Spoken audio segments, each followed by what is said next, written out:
having social standing and a respectable job Is there a problem? doesn't mean a woman is trustworthy. A distinguished LA cop can't solve one crime. She was abusing her power and authority. The founder of modern adoption only saves some babies. Georgia Tan is one of the most despicable excuses for a human being that ever walked on the earth.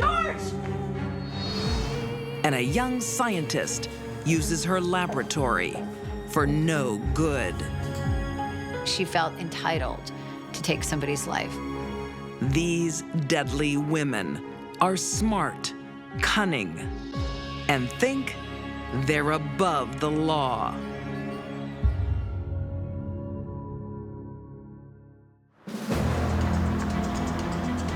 Los Angeles, 2009. A murder cold case reopens thanks to new DNA technology. There are tools now in the forensic arsenal that were not available 25 years ago.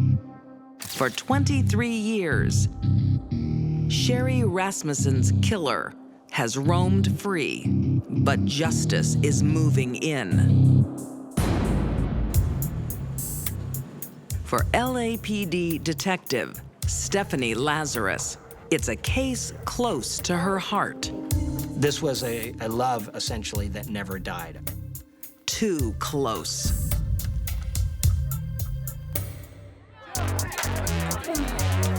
"30 years earlier, Detective Lazarus is a UCLA freshman. Smart and athletic, the 18-year-old is ready to take on the world. She was a woman who was pretty in that kind of kid sister way. In her residential hall, Stephanie finds another fitness fanatic, John Rutten. I can never say no to another drink.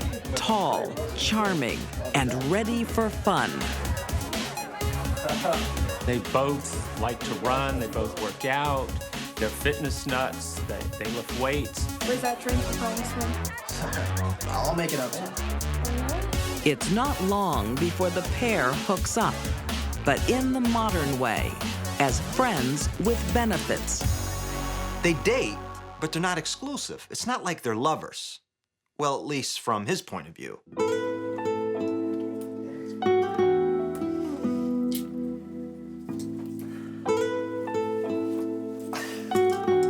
Through their college years, the arrangement works just fine. It even continues after they graduate.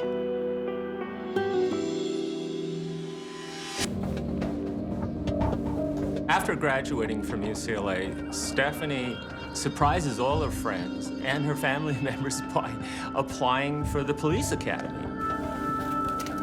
And she moves straight up the ranks. She's a great officer. People like her. Tenacious. Smart. While Stephanie walks the beat in Hollywood, John gets a white-collar job as an electrical engineer. They are still friends when John meets the woman of his dreams. 6 foot tall, beautiful woman. Striking in appearance and striking professionally. Hi, I'm John. Hi, John. I'm Sherri. 27-year-old nurse, Sherri Rasmussen. They fell almost instantly in love. It was easy. They didn't have to think about it. It just flowed. Do you want to grab a seat and I can get you a drink? Within a year, the couple is engaged. But an old flame refuses to go out. Stephanie Lazarus kept a journal, and it was apparent from her writings that she was incredibly fond of John Rutten. The cool cop has shared her man before, but this time she has serious competition. Stephanie Lazarus just simply became unglued. When she found out that John Rutten was engaged to another woman, Hello, John? she called him up. Can you please come over? I need to talk to you. He drives over, and he finds this woman who's incredibly distraught. Please don't marry her. Stephanie could be very disciplined in her life, following the rules and regulations. I love Sherri. But she could not control her emotions when it came to Sherri and John being together. Stephanie reveals her true feelings. I love you. I love you so much. This caught John by surprise. Emotionally, he wasn't ready for the things that Stephanie was telling him. Finally, he says he has to leave, and she makes one last plea, and that is, could we just please have sex? Please. And he consents.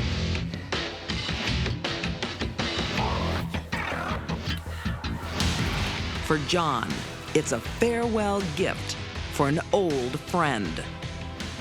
For Stephanie, it's a down payment on her emotional mortgage.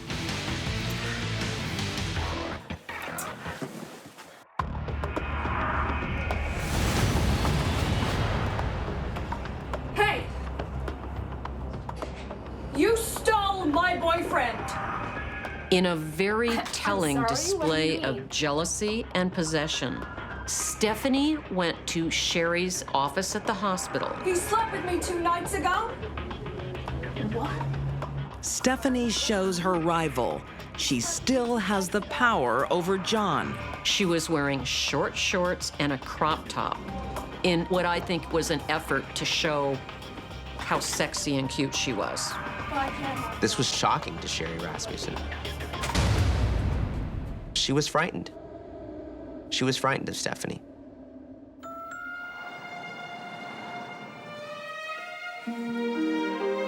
Sherri forgives John, his final dalliance, and the couple marries in November 1985.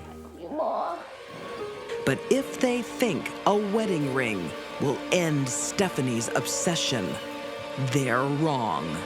Their life was moving forward, but that left Lazarus on the outside looking in.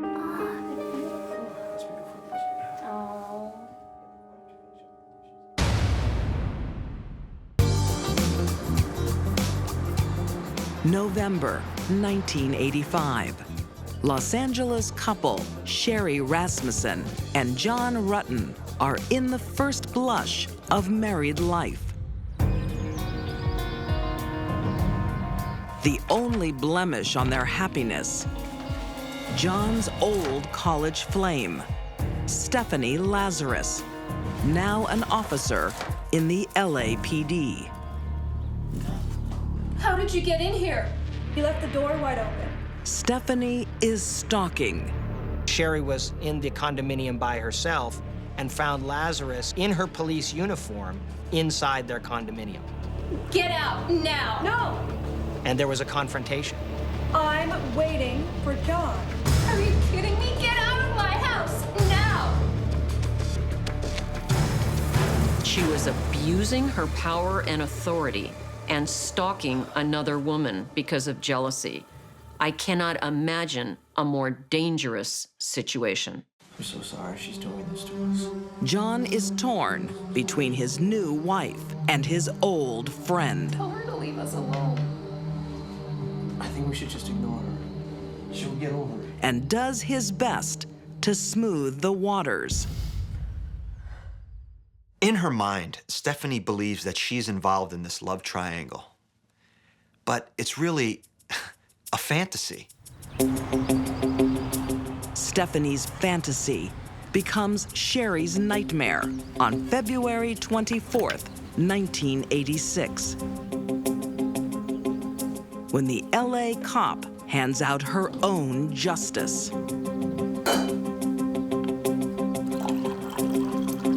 Stephanie was skilled enough to know that Sherri was home alone, without John.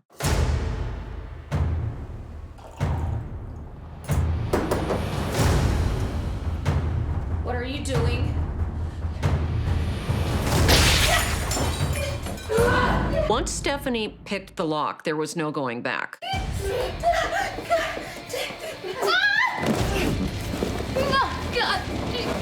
The fight in the condo was a life and death struggle between two women. One of them had a gun and training. Sherri is tall and strong, but Stephanie is trained for combat. She bit Sherri on the inner forearm.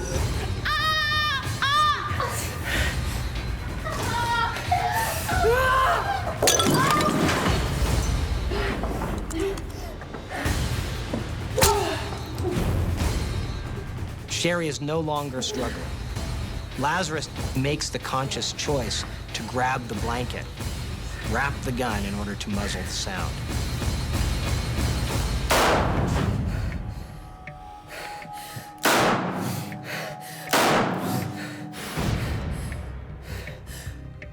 She did it in the most personal of ways. She inflicted the wounds in her heart and in her face.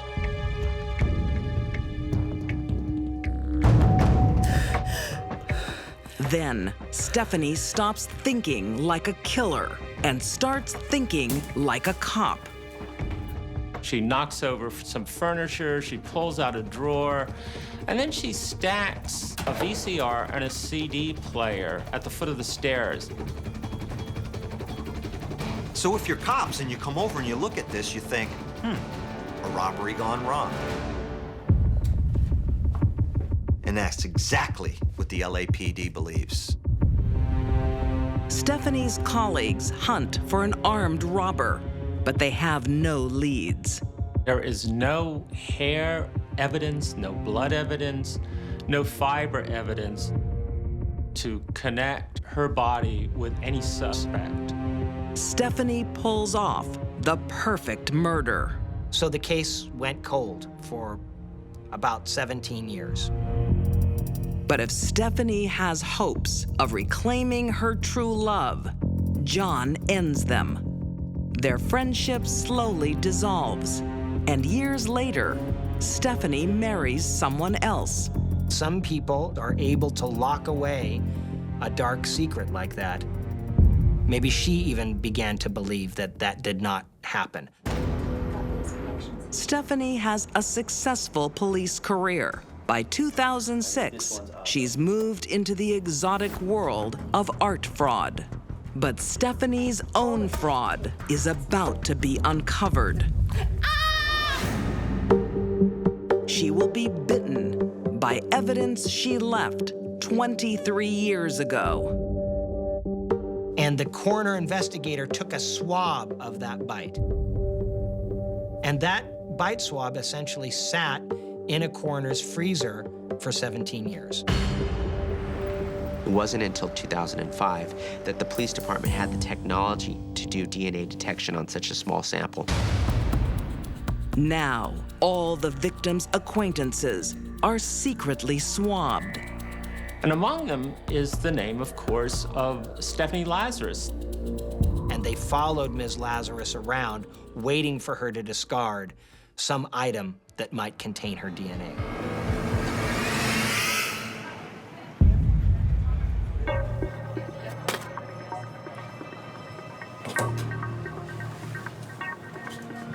And when she left, they swooped in, grabbed the cup, And they send it back to the lab, and within 2 days, they have a match.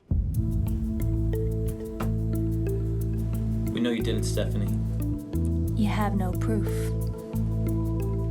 Actually, we do.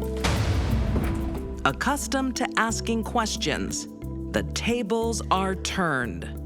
When Stephanie was confronted by the two robbery homicide detectives, you could see the wheels turning. Stephanie denies any involvement, but she can't explain what her saliva is doing on the murder victim. I don't think Stephanie could ever really look herself in the mirror and admit to what she's done. In March 2012, Stephanie Lazarus is convicted of the first-degree murder of Sherri Rasmussen. She is sentenced to 27 years to life. I wonder if she looked over her shoulder for all those years. My guess is she didn't. She thought she'd gotten away with murder. Stephanie killed for the man of her dreams, but her dreams were the only place she could ever have him. Not only had she taken a life, but had broken her oath as a police officer in the worst way possible. Bless you for helping us. If a woman has powerful friends, Come, baby. Mommy loves you. and a perfect cause, She thought she was God. a sinner can become a saint. She ran a house of horrors.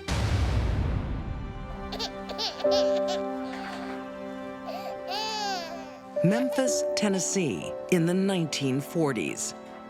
Babies filled Georgia Tan's life for decades.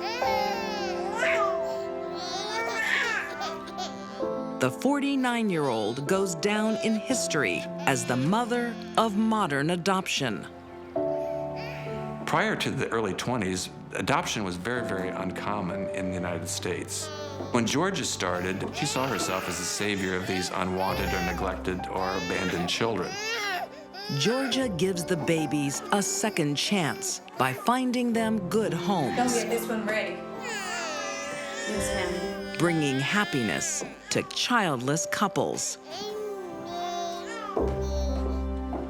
She was getting orders for adoption from every state in the country and from Canada and England.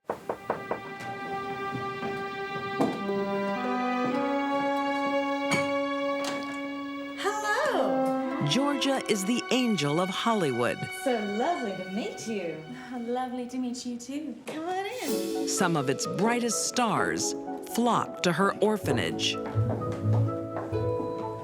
lot of people have heard about Joan Crawford's adoptions. Those were Georgia Tan babies. June Allison and Dick Powell had a Georgia Tan baby. Movie stars loved her. She was, to most people, a paragon of virtue. These babies need all the help that they can get. It's the least I can do. Georgia's good work is lauded by politicians, from governors to presidents. She was invited to President Truman's inaugural. I'm so excited to meet our baby. Eleanor Roosevelt consulted her regarding child welfare. Oh, look! She was considered almost a saint. She had politicians in her pocket. She had doctors in her pocket. She had judges in her pocket. For 30 years, no one knows Georgia's true story because no one asks where the babies come from. Georgia simply steals them from the most vulnerable. They would look for unwed mothers, mothers who had possibly lost a husband. Hello. And she just literally took the baby. She preyed on anyone who was down and out, had hard luck. Georgia Tan didn't just act like she was God. She thought she was God. George? She was the only one George! that knew what was right for any of these children or any of these families. George! Here she is. Georgia recruits women, known as baby pickers, to do most of her dirty work. Your baby is seriously ill. Oh, we can't afford a doctor. And she found her child was sick, and parents said, well, we don't have money for a doctor. She said, don't worry. Don't worry, we will get a doctor for your baby. I'll take your child. I'll take care of it. Bless you for helping us. And by that means, she obtained that child. Oh, my baby. We'll let you know how things go. Thank you. Bye, baby. Mommy loves you. The mothers never see their babies again. And then they would come back 2, 3, 4 days later and say, oh, I'm sorry. Baby Jane died. And we buried her for you. Some skeptical parents go to the authorities, but soon find out the system is on Georgia's side. There were judges who ruled against parents who wanted to get their children back. There were policemen who ignored mothers and fathers who rushed to the police station to say that their child had been kidnapped. Babies robbed from the poor to give to the rich make Georgia a very wealthy woman. We can never thank you enough. It's the least that I could do. This was a money-making business, and these children were properties. Thank you so much. Once she had a taste of the money she could make, that became all-consuming. The children were a means to an end. Childless couples think Georgia's a savior. But there is no maternal blood running through her veins. Leave them a while longer. She didn't care about any of those children. Sometimes she didn't think they should have water.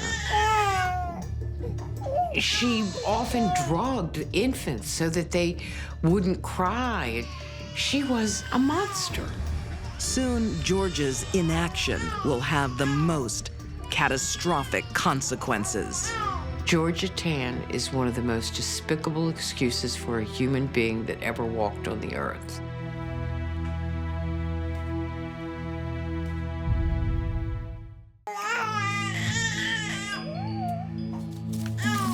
In the 1940s, in Memphis, Tennessee, Georgia Tan's adoption work is admired by the rich and powerful.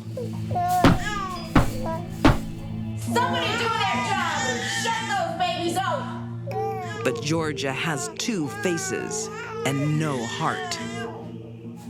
They didn't like it when babies cried. They didn't like it when babies soiled themselves. They didn't like it that babies needed to be fed. The lucky babies are adopted, but no one protects the infants Georgia deems not fit for sale. He's too scrawny. No one will want him. Take him down to Nancy. If a child seemed to have no market value, she had no problem with disposing of that child.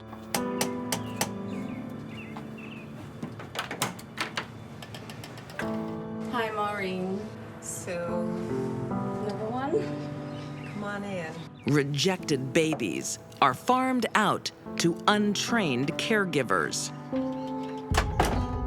Some of them were ne'er-do-wells that starved the kids, beat the kids. Would you like tea? No, I'm all right, thank you. The conditions were intolerable. Sometimes they were malnourished, sometimes they weren't fed at all. One of Georgia's caregivers does the unthinkable. She deals with crying babies by leaving them outside.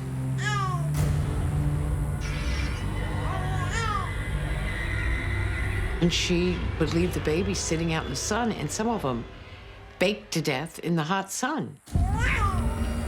They succumb very rapidly to dehydration. The sun's rays burn down and cause redness and pain, deep dermal pain. This is a terribly cruel way to die. You won't be needing that. I don't think Georgia cared that babies died. There were more out there to get.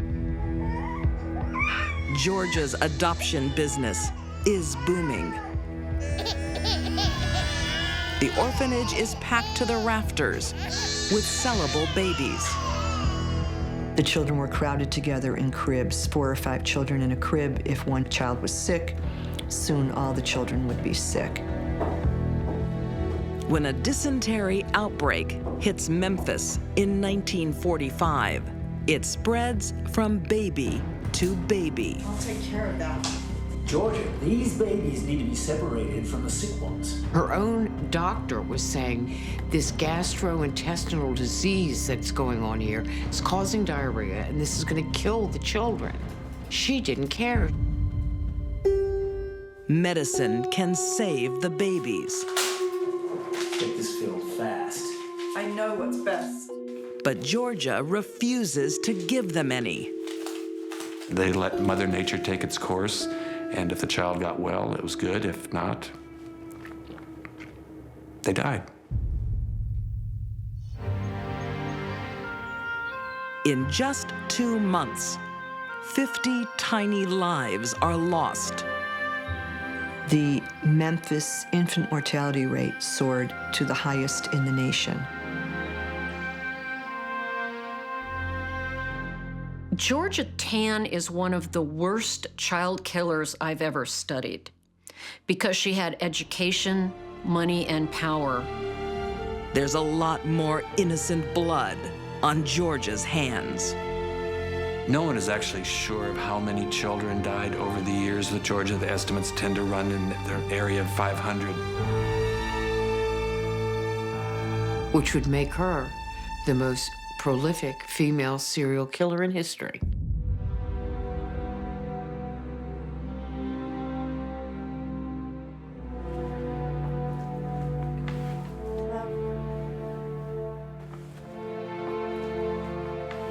Now remember me as the mother of adoption. Georgia's reputation remains intact until the day she dies of cancer in 1950, a multi-millionaire. The most shocking thing about this crime is that she was allowed to get away with it. The nation mourns the mother of adoption. But with her death, her secrets are finally exposed. The orphanage was forcibly closed down. But the question remains, how many innocent lives had she taken? And how many people were scarred by coming under the influence and control of Georgia Tann? She was a cold-hearted psychopath. No empathy, no remorse, no guilt. A user and abuser of other people. She ran a house of horrors.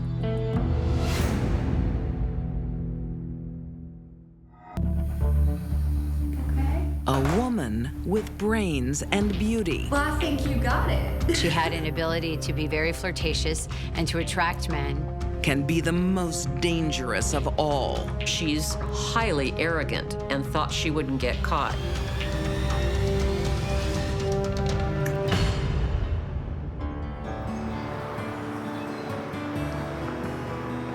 Raleigh, North Carolina, January 2000. Hang on.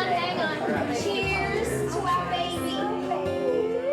After years trying to have a family, 30-year-olds Eric and Ann Miller are celebrating the baptism of their baby girl. They both really wanted a family, and specifically, that was the most important thing to her. A child completes an already good life for the devout Catholics.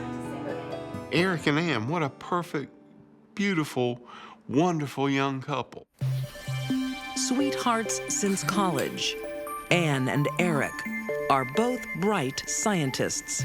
Sal, can you pass me the axe file from John Smith, please? They work in different laboratories.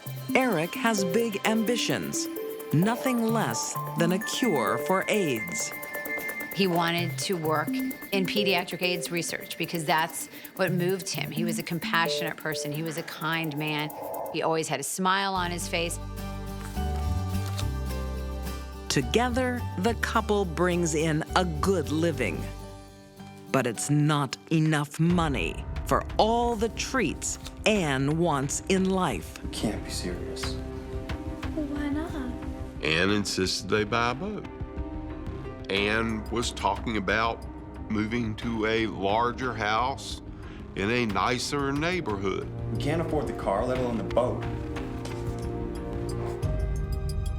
Well, that's because you don't earn enough money. The money was coming in, and it wasn't enough. She wanted more. Anne uses bedroom blackmail to get her own way. I can't have a boat.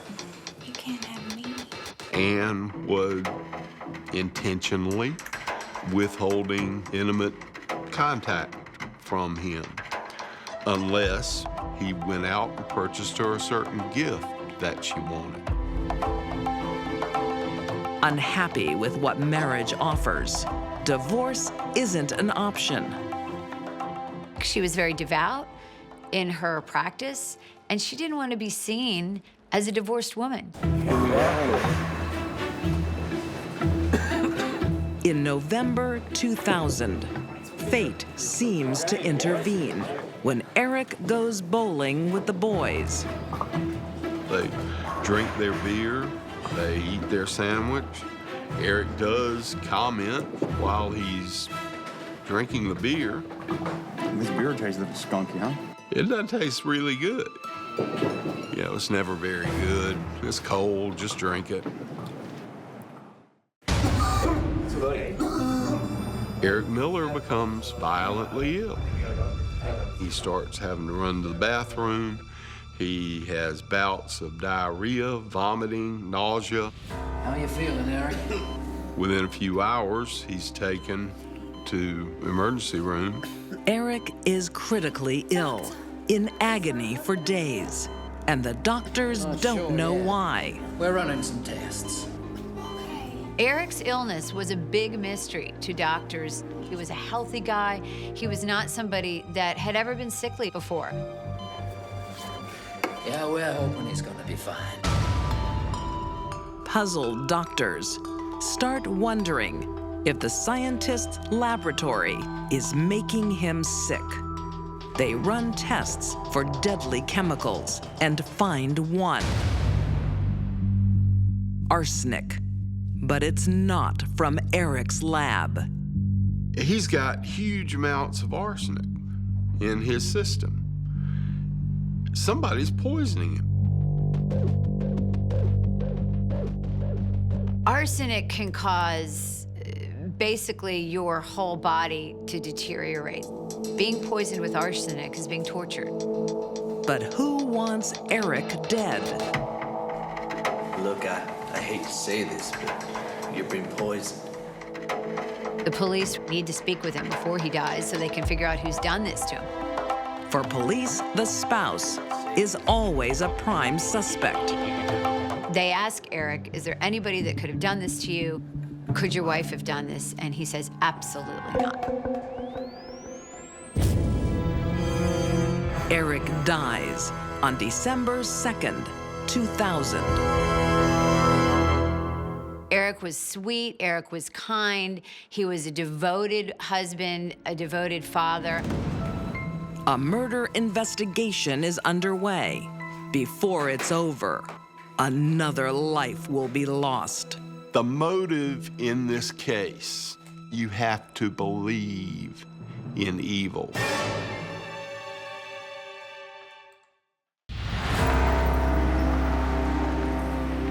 Raleigh, North Carolina, 2000.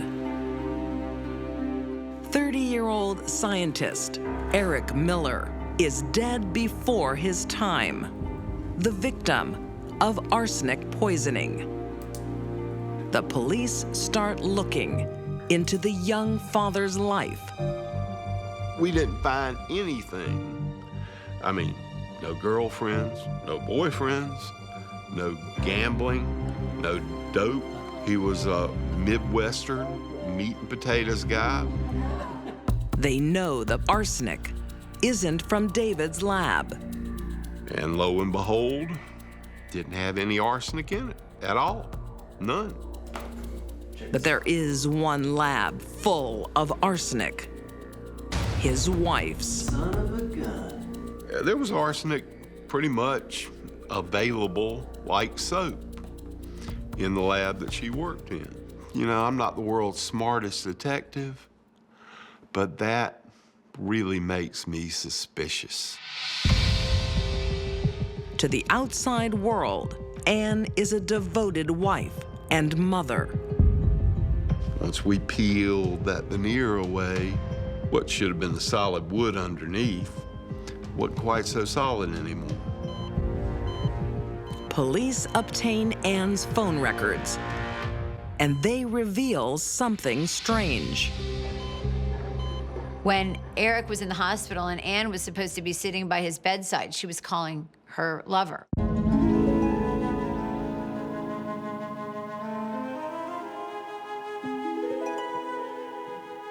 Anne's having an affair with her colleague, fellow scientist, 37-year-old Daryl Willard. There were 500 calls back and forth between the two of them in less than a month. Those phone records broke this case open. People in love or people that have committed a crime have to talk on the phone. Big mistake. I just don't think I could do it, Anne. Then you can't have me. Daryl soon learns Anne's affection comes with a catch. Here we are. Police discover Anne urged Daryl to organize the fateful bowling night. Nobody ever remembers Daryl Willard in the past having purchased beers for everybody in the party, but he does it this particular night. This beer tastes like skunky, huh? Investigators believe the skunky taste is arsenic. But did Daryl have second thoughts? Sorry. No harm?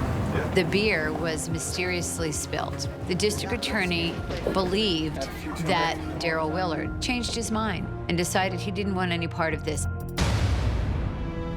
Police have plenty of questions for Anne, but she lawyers up. Come on, Daryl. Homicide investigator Lieutenant Chris Morgan tries his luck with Daryl. That was about as pitiful a man as I have ever seen. He was just totally beaten. Known you were coming for a while.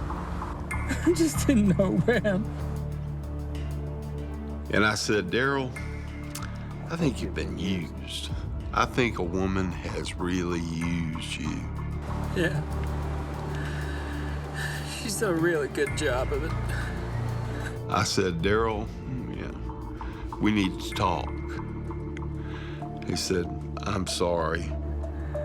I need to call my attorney. Daryl's advised to say nothing. The police won't get another chance to question him. Later that day, Daryl makes sure of that.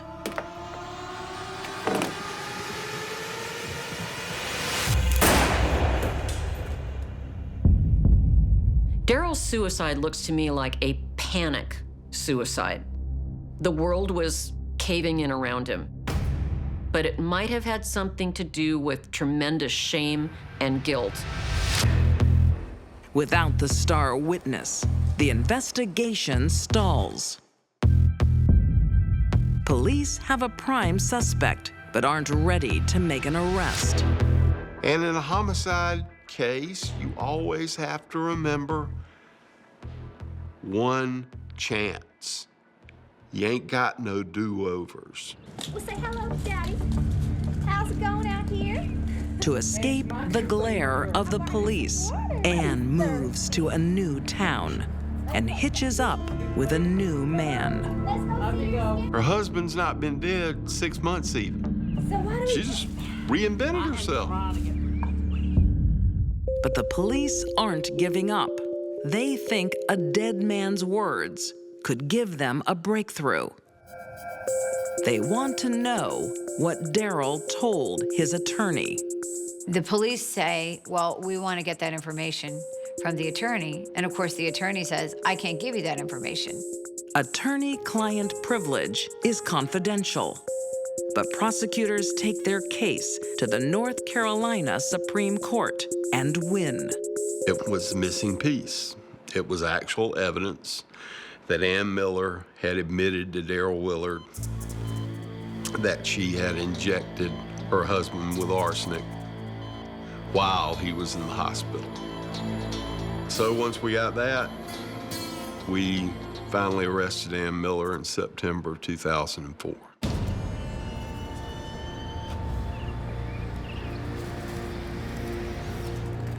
Mrs. Miller? Ann Miller was a very smart woman, but not a very good killer. 5 years after Eric's murder, on November 7th, 2005, Ann Miller pleads guilty to second-degree murder and conspiracy to commit first-degree murder. She did have to admit in open court that she killed her husband, but she feels no remorse over it. Many wondered why Ann simply didn't divorce her husband. But that would tarnish her sterling reputation. She was Catholic, and it wouldn't have looked good. Affair, okay. Murder, okay. Divorce, not so much. Ann is sentenced to a minimum of 25 years. She is eligible for parole in 2029. I know evil exists in the world. I've seen it. To this day, Ann Miller feels no guilt over the death of her husband. These deadly women thought they were entitled to kill. Cop Stephanie Lazarus couldn't have her man, so no one could. Georgia Tan discarded babies like unwanted products. And Ann Miller's poisonous greed claimed 2 lives. All 3 women were bright but brutal. Thankfully, they weren't above the law.